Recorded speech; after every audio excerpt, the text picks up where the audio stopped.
Kuya Ngok, wala ko ba si Kuya Paul umuwi ng probinsya? Ba't nakita ko doon ngayon nagugupit doon sa kabilang barbershop? Hindi nga. Oo yan, nakita ko doon. Dalawang mata ko nakakita. Benjo, nakailan ka kahapon? Dalawa nga lang eh. Half day pa ako.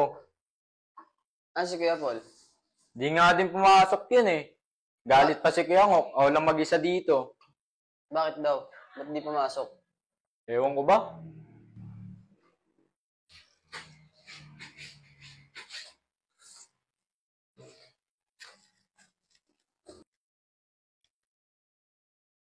Tony, napakinggan ko yung mga pinag-uusapan nyo kanina. Meron nga pala ako sasabihin sa inyo. Si Paul kahapon, nagpaalam sa akin. Uuwi raw siya ng probinsya. Ngayon, dalawa na lang kayong matitira rito ni Benjo. Di namin alam yun Di Kuya Ngok Wala kaming alam ni Benjo doon. Kailan pa raw? Kahapon siya umalis. Tony, meron ba akong ginawa sa inyo masama? Naging mahigpit ba ako? Di ba? Pag may problema kayo, pag may kailangan kayo sa akin, inibigay ko naman kagad, di ba? Bakit ganun?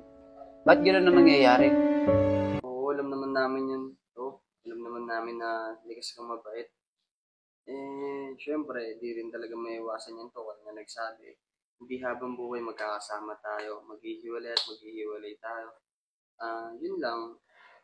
Kung ako nasa katuyan ni Kuya Paul, nakakasama talaga ng loob bilang isang may-ari. Syempre, kasi gawa ng hindi siya nagpaalam ng maayos. Kahit ako, masama loob ko kasi di man lang ako kinausap bago siya umalis. Wala nga akong alam na ganyan na pala yung nangyari sa inyo. Okay lang yun to. Kaya mo, babalik at babalik sa atin yung si Kuya Paul. Laban lang. Salamat, Tony. Naintindihan mo ako. Kaya, sana, nakikiusap ako, samahan niyo ako rito sa barbershop. Huwag ka mag-alala Kuya Ngok. Nandito lang kami ni Jenton at alam namin na sa tama ka.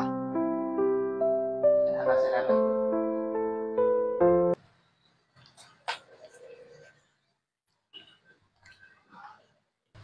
Yeah!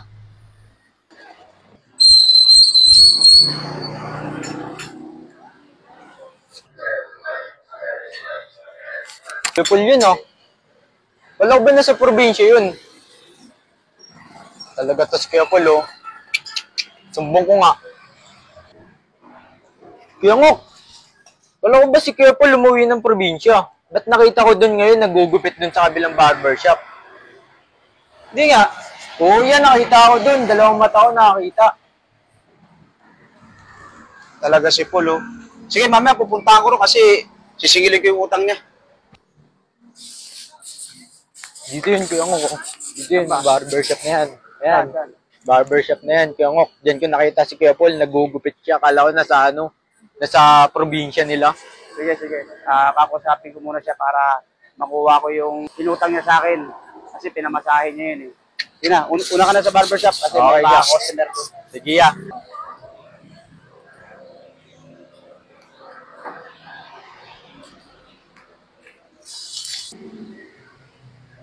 Magandang gabi po. Pwede ko bang makausap si Paul? Paul, may kakausap na sa'yo sa labas. Boss, saglit lang. May kakausapin ako sa labas.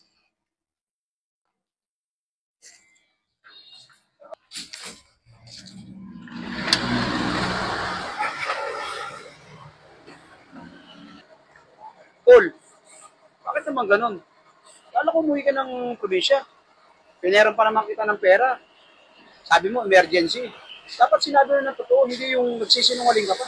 Kuya Ngok, kaya naman ako nagsinungaling sa'yo kasi ang hinana ng barbershop mo. Pamilyadong tao rin, kailangan ko rin kumita ng pera. Pasensya ka na kung nagsinungaling ako sa'yo. Dito na ako nagugupit ngayon. Tulad niya, naiwanan ko pa yung customer ko doon. Nakakahiya. Pero dapat hindi ka na nagsinungaling. Tingnan mo, lapit pa ng pinapasukan mo. Talaga parang kinakalaban mo ako Alam mo, Paul, sobra ka na. Kuya Ngok, intindihin mo naman ako. Sobrang hinana ng barbershop mo. Kung magagalit ka sa akin, bahala ka. Kanina pa kita yung customer na gugupitan ko na muna. Iwanan na muna kita dyan.